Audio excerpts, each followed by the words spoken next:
In today's video, I'm going to teach you how to export audio only in Clipchamp. If you've already edited a video and just need the soundtrack, maybe for a podcast, a voiceover library, or background music, Clipchamp makes it straightforward. We'll go from opening your project to downloading a clean MP3, keeping everything simple and reliable. Start by opening Clipchamp. You can launch the desktop app or head to the official website in your browser. Sign into your account, then open the video project you've already edited. Give the timeline a moment to load fully, especially if your project includes large media files. It's a good idea to make sure your project is saved and that any clips you want in the final audio are enabled and at the right levels. If you've muted tracks for previewing, unmute them now so they're included in the export. With your project open and ready, look to the top right corner and select the Export button.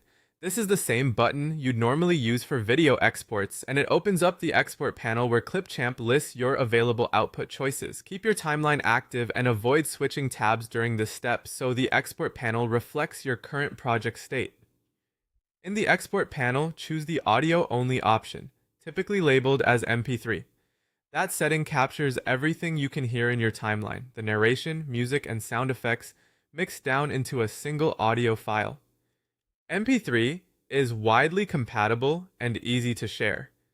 Depending on your version of Clipchamp or your plan, you may see this option clearly listed. If it's not visible, it may be limited to certain tiers or versions. In that case, check that your app is up to date and that your account includes audio-only exporting. Once you've selected audio only, confirm the export. Clipchamp will render the audio and begin downloading an MP3 to your device. By default, it usually saves to your downloads folder, though your browser may ask you to choose a location or name the file. Pick a clear name so you can find it later. Keep the tab or app open while the export processes to prevent interruptions. When the download completes, play the MP3 to verify the full length and sound quality. You should hear exactly what was on your timeline. If something sounds off, revisit your project to check volume levels and mute states, then export again with the same audio-only option. That's it. Open your project, hit export, pick audio only as MP3, and download your file. You now have a clean audio track ready to use anywhere.